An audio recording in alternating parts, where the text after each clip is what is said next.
Everybody, and welcome to today's video. And in today's video, we will be doing part 23 of our series called A Closer Look At, where we go into every state and we take a closer look at all their races. And we've moving geographically. We started with Washington, moved like this. Last episode was the state of Florida. I think we moved like we might have gone like that. Last episode was the state of Florida. And today's episode, we will be doing the state of Georgia. Typically conservative state turned very, very close battleground state. I actually think that Georgia is one of the three most legitimate toss-ups of this election. And this is one of the three states that can really go either way. But,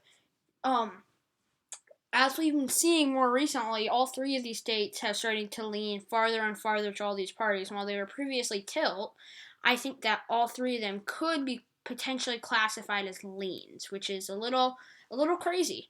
But Georgia does have a House race. They do have, actually, they're the only state with two Senate races, but they do not have a gubernatorial race.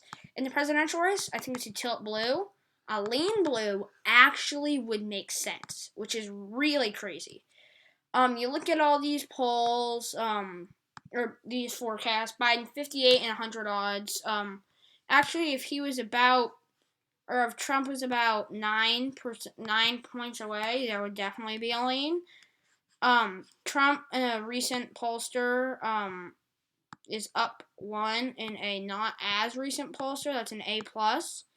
He's up, Joe Biden's up by 3. Most of these pollsters have Joe Biden leading. This is, like I said, the most recent. However, it's not as highly rated, and it's only from a day later. So I think that it's kind of close. But if you look at the polling averages, Joe Biden has a 1.5% lead. That's a big lead in the state of Georgia. That's a big lead. I think that a lean Georgia classification would make sense, which is weird looking at this next to Florida, both of them being leans, it's kind of crazy.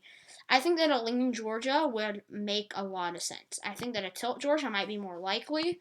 In fact, even a Republican tilt Georgia could make sense. Honestly, a Republican lean Georgia, that would probably be that would be a little crazy. But I think that a tilt Georgia probably makes the most sense, although anyone that thinks it a lean, they make sense as well. I think it's on the line of a lean and a tilt. Honestly, either work. I'm going to leave it as a tilt just in such a battleground state. Honestly, though, Georgia as a lean would make sense, which is really saying something because it's a traditionally very conservative state. Anyways, the House election, this is one of those states where I kind of wanted to use notes, but I was able to more or less memorize it, so my memory might be a little spotty. So I'm sorry about that, but I will be going by most of these safe districts because almost all, actually, I think every district except for one is a safe, and that one's only a likely. The 9th is a solid red. The 14th is also a solid red. The 3rd is a solid red. The 8th is a solid red. The 12th is a solid red. The 1st is a solid red. And the 10th is a solid red. The only one of these districts really bordering this general area is the 2nd, which is actually a solid blue. Anyways, the 11th is also a solid red, and same with the 13th. The 5th, solid blue. The 4th, solid blue. The 7th, actually, I forgot, it was actually a solid red. I'm just looking at that. I think it was.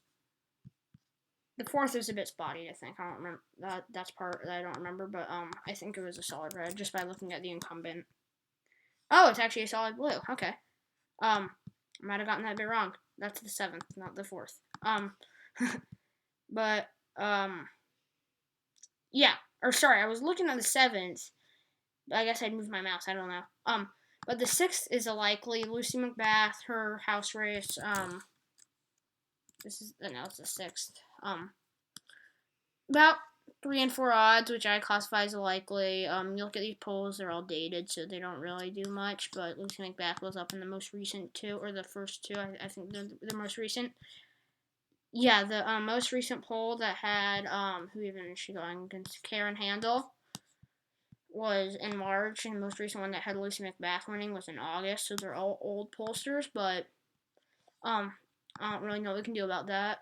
But we're just gonna have to go with the forecast. In the regular race, I think that's a tilt Republican. Could be a solid. Actually, no, not really. Maybe a lean, not a solid. I don't know. Honestly, a lean would make sense. a recent A+ pollster actually has Jon Ossoff, or yeah, Lehman makes sense, has Jon Ossoff up by 2, which is, it's clearly a very, very close race. And Jon Ossoff has solid odds at winning. I think it's going to be a tilt red, though. Making it a tilt blue might maybe make sense, but I doubt it. Although this district, the special election, I actually have it as a lean blue. No, that's the Senate, that's the House, my bad. Georgia special. 2 and 3 odds, or more or less 2 and 3 odds, a little less, but about 2 and 3 odds that a Democrat wins this. Warnock leading 20 points. 20%. Very recently. That's like what, 4 or 5 days ago? A+ pollster, B, plus 12. B, plus 19. This is more fairly recent, and then this is older, but it's another A+, plus 9. I think that this is a lean race. I think that at one point, maybe even a month ago, it was a tilt red, but at this point, it's a lean blue. I don't see it going red, and they do not have a gubernatorial race. So yeah, thank you so much for watching. Please like and subscribe. Stay tuned for the next video, which will be the state of South Carolina. Lindsey Graham's Senate race will be in there. So yeah, thank you so much for watching. Please like and subscribe, and I hope you have a great day. Bye.